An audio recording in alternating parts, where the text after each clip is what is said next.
Selamat datang ke Bantuan MY, saluran anda untuk info terkini bantuan rakyat Malaysia. Hai guys, selamat datang semula ke saluran Bantuan MY, tempat kita berkongsi maklumat sahih dan terkini tentang bantuan kerajaan yang ramai orang tunggu-tunggu setiap bulan.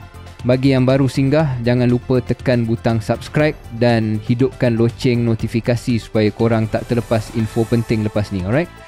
Okay guys, untuk video kali ni kita nak cerita tentang penerima sahih dan jumlah bayaran sebenar bagi sumbangan tunai rahmah fasa 4 tahun 2025 yang katanya akan diawalkan sempena sambutan Deepavali. Ramai betul yang tanya, bujang dapat ke kali ni dan ada tak tambahan amount untuk fasa 4 ni? Jadi kita akan jelaskan satu-satu supaya korang semua faham betul-betul.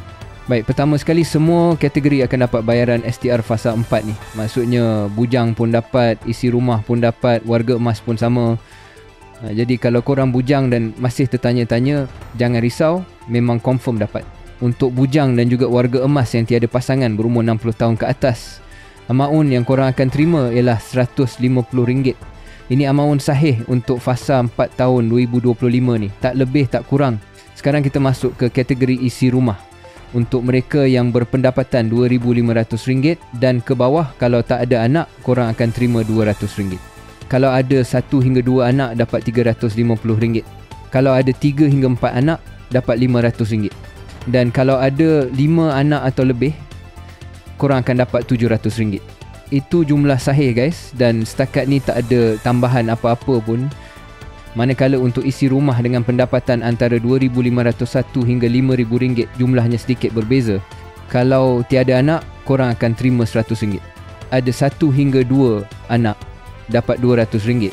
Ada 3 hingga 4 anak, dapat RM250. Dan kalau ada 5 anak atau lebih, korang akan terima RM350. Okey, ni penting guys, tak ada tambahan amount untuk STR fasa 4 ni. Jadi amount yang dinyatakan tadi tu memang kekal, tak ada penambahan khas sempena Deepavali ke atau sebab lain ke. Dan satu lagi, bagi yang tertinggal bayaran fasa 2 atau fasa 3 sebelum ni, tak ada bayaran tertunggak. Hanya bayaran semasa fasa 4 ni saja yang akan korang terima. Kalau korang nak semak lebih lanjut berapa jumlah yang akan masuk, nanti boleh terus check dekat portal MySTR, log masuk dan tengok baki serta status pembayaran tu. Jadi harapnya sekarang semua dah jelas ya. Tak perlu dah pening-pening tanya bujang dapat ke tak, sebab jawapannya confirm dapat. Bantuan ni pun walaupun tak besar, sekurang-kurangnya boleh bantu sikit untuk belanja dapur, minyak kereta atau persiapan sambutan perayaan nanti. Okay guys, itu saja perkongsian kita kali ni. Jangan lupa share video ni supaya lebih ramai orang tahu info sebenar tentang STR fasa 4 ni. Jumpa lagi dalam video seterusnya dari Bantuan MY. Salam hormat dan semoga bermanfaat.